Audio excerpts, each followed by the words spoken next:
Aujourd'hui, les 6 clés pour réussir sur YouTube. Vous allez me dire, Olivier, que vient-on faire dans cette bibliothèque? Ça n'a aucun rapport avec YouTube. Eh bien si, c'est dans cette bibliothèque ou bien dans une autre que vous allez découvrir comment fonctionne l'algorithme de YouTube et en même temps trouver les 6 clés de votre futur succès. Quoi? Vous pensiez que l'algorithme de YouTube était secret? Non, pas du tout. Il y a certaines informations effectivement qui sont confidentielles, mais ceux qui réussissent sur YouTube ont compris comment fonctionne l'algorithme de YouTube et connaissent effectivement les 6 clés que je vais vous dévoiler ici. Alors imaginez donc, vous entrez dans une bibliothèque, une librairie, avec quantité de bouquins, de livres, de revues. Il y en a des dizaines, il y en a des centaines, il y en a des milliers. Si vous savez ce que vous recherchez, vous allez aller directement au rayon qui vous intéresse, rayon bricolage, rayon cuisine, rayon voyage, que sais-je encore. C'est le concept de la recherche sur YouTube. Vous tapez la recherche et il vous amènera directement à l'endroit dédié. Ou bien vous surfez sur YouTube et à ce moment-là, c'est comme si vous rentriez dans une bibliothèque et que vous marchiez et que vous aviez autour de vous des dizaines, des centaines, des milliers de possibilités, de propositions. Alors, petite devinette, qu'est-ce qui va faire que vous allez choisir un bouquin plutôt qu'un autre? Qu'est-ce qui va attirer votre regard? Bien sûr, vous l'avez deviné, c'est la page de couverture. C'est la première chose qu'on regarde. Il y a des quantités de propositions. Et puis, on voit une couverture qui attire le regard. On va s'y intéresser. Eh bien, c'est exactement le même concept que la miniature. Que vous passiez par une recherche spécifique ou que vous surfiez sur YouTube, vous allez avoir des centaines de miniatures qui vont apparaître et vous les faites défiler. Il y a un moment, il y a une miniature qui va attirer votre regard un petit peu comme une page de couverture peut attirer votre regard. Ce qui veut dire que la première clé de votre réussite, la clé essentielle, c'est la miniature. Si vous n'avez pas de miniature qui attire le regard, quel que soit tout ce qu'il y a après, votre titre, le contenu, tout le travail que vous avez fait, ça n'a aucune importance. Personne ne le regardera jamais parce qu'il faut d'abord effectivement que les gens soient attirés par la page de couverture, que les gens soient attirés par votre miniature. Alors que vous débutiez votre travail en créant la miniature ou vous créez la miniature à la fin après avoir fait tout votre montage et autres, ça n'a aucune importance. Ce qu'il faut retenir, c'est que vous devez apporter énormément d'attention à votre miniature. C'est vraiment la clé, la première clé, la clé primordiale de votre succès sur YouTube. Travaillez votre miniature, testez, recommencez, essayez jusqu'au moment où vous avez des miniatures qui sortent du lot, une miniature qui raconte une histoire, une miniature qui attire le regard et qui donne envie d'aller vers le deuxième point, la deuxième clé de votre succès, le titre.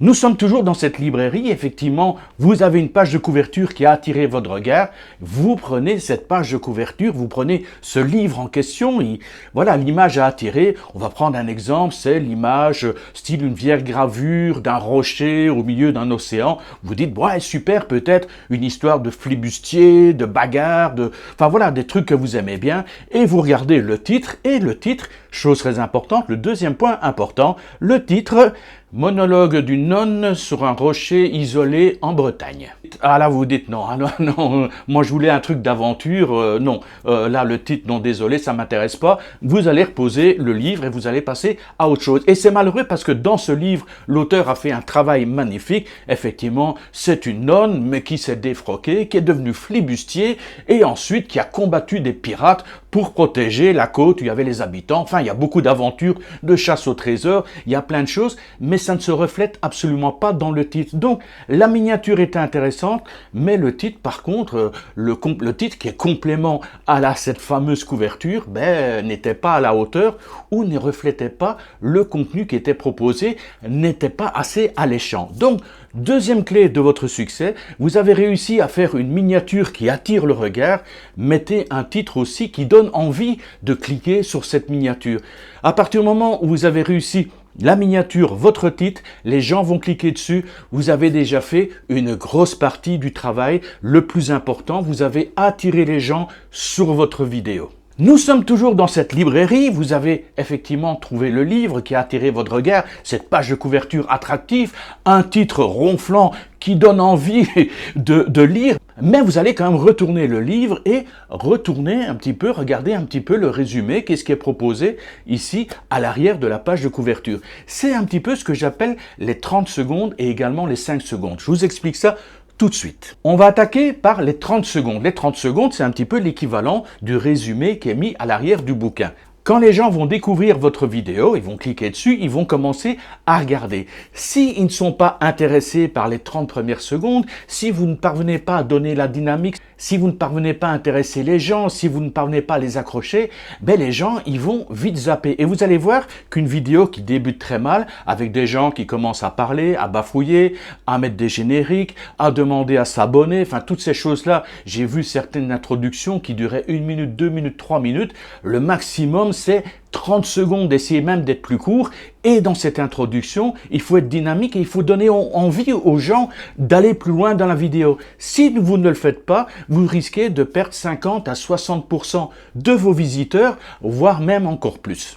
Donc les 30 premières secondes sont vraiment essentielles, c'est le résumé qui est à l'arrière du livre et qui va pousser les gens en fait à l'acheter ou à le lire. Donc les 30 premières secondes, mais vous allez me dire Olivier, tu as également parlé des 5 secondes. C'est quoi ces 5 secondes? C'est 5 secondes ou 30 secondes? La quatrième clé du succès, c'est effectivement les 5 premières secondes de votre vidéo. Faites une petite expérience, vous avez les miniatures YouTube qui sont devant vous, placez votre curseur de la souris directement sur une de ces vidéos et vous allez voir que les 5 premières secondes de la vidéo vont apparaître, tourner en boucle en quelque sorte, sans son, sans rien du tout, mais vous allez avoir un aperçu des 5 premières secondes en vidéo. Donc, dans les premières secondes, si vous avez des images qui sont attractives, avec des titres qui apparaissent, des titres qui sont accrocheurs, pensez à mettre des titres durant les 5 à 10 premières secondes, vraiment un défilé d'informations qui donne envie de cliquer sur cette fameuse miniature. Cinquième clé de votre réussite, il n'y a pas de secret, vous l'avez compris, c'est la qualité de votre contenu. Donc, vous allez faire une vidéo qui va durer 2 minutes, 5 minutes, 15 minutes, 20 minutes. Il faut réussir à garder les gens accrochés le plus loin possible, à la rigueur, les amener jusqu'au bout. Et là, c'est extrêmement important. Essayez d'être parcimonieux dans les informations que vous allez donner, que les gens regardent le plus longtemps votre vidéo. Ne soyez pas soporifique, ne faites pas des longueurs non plus. Allez à l'essentiel, soyez dynamique. Enfin, proposez du contenu qui correspond aux recherches que les gens font, quelque chose qui soit attractif, qui donne envie d'aller jusqu'au bout de la vidéo, voire même qui donne envie de cliquer pour voir une autre de vos vidéos. Et là, si les gens regardent effectivement quasiment la totalité de votre vidéo et qu'ils cliquent ensuite sur vos écrans de fin pour aller voir d'autres vidéos, là c'est jackpot au niveau de l'algorithme de YouTube. On va y arriver à l'algorithme de YouTube, je vous dis ça dans quelques secondes, je vais vous expliquer un petit peu comment il fonctionne et comment accéder au succès sur YouTube. Donc nous avons vu les 5 premiers points, la miniature, le titre, les 5 premières secondes, les 30 premières secondes, la qualité du contenu que vous proposez et le 6e point, la 6e clé de votre réussite, c'est l'analyse. Regardez un petit peu, YouTube met à votre disposition quantité d'outils d'analyse qui vont vous donner des indicateurs, des informations, analysez un petit peu tout ça et voyez comment vous pouvez améliorer effectivement votre chaîne YouTube et les partages que vous proposez à vos abonnés. Au passage, un petit bonus que je vous donne, soyez respectueux de vos abonnés, ils prennent la peine de vous suivre, ils ont cliqué sur la petite cloche, ils se sont abonnés, ils mettent des likes, ils mettent des commentaires, prenez la peine de leur répondre, prenez compte de leurs remarques qui sont souvent constructives et essayez de vous améliorer en fonction, vous ne faites pas uniquement des vidéos pour vous, c'est vrai que ça fait plaisir, mais vous faites avant tout des vidéos pour vos abonnés. Donc suivez attentivement ce que disent vos abonnés, ce qu'écrivent vos abonnés et prenez la peine de leur répondre quand ils mettent un commentaire. Alors pour conclure, je vais rapidement parler de l'algorithme de YouTube. Je vous ai dit au début, l'algorithme de YouTube, ce n'est absolument pas quelque chose de secret. Il y a des informations, effectivement, qui ne vont pas dévoiler, des choses qui sont confidentielles, mais le mode de fonctionnement est toujours le même au niveau de YouTube. YouTube analyse vos vidéos, il regarde combien de temps les gens restent sur votre vidéo. Si les gens arrivent sur votre vidéo, que vous n'avez pas travaillé vos 30 premières secondes et qu'ils zappent, que vous perdez 50, 60, 70% de vos suiveurs dès les 30 premières secondes, YouTube ne mettra jamais cette vidéo en avant. Si vous avez une vidéo de 10 minutes et que les gens zappent au bout d'1 minute 30 ou 2 minutes, YouTube ne mettra pas en avant cette vidéo. Par contre, Si les gens qui vous suivent vont régulièrement, quasiment jusqu'à 50, 60, 70% de votre vidéo, s'ils reviennent, si les abonnés reviennent régulièrement, attention aux abonnés fictifs, les gens qui s'abonnent juste pour vous faire plaisir et qui ne reviennent jamais sur YouTube, c'est une très mauvaise stratégie. Donc, essayez d'obtenir des abonnés, mais des abonnés qui sont réellement intéressés et qui vont vous suivre régulièrement. Il vaut mieux avoir 1000 abonnés fidèles que d'acheter ou que d'avoir des abonnés de complaisance. Là, c'est sûr que YouTube ne vous mettra jamais en avant.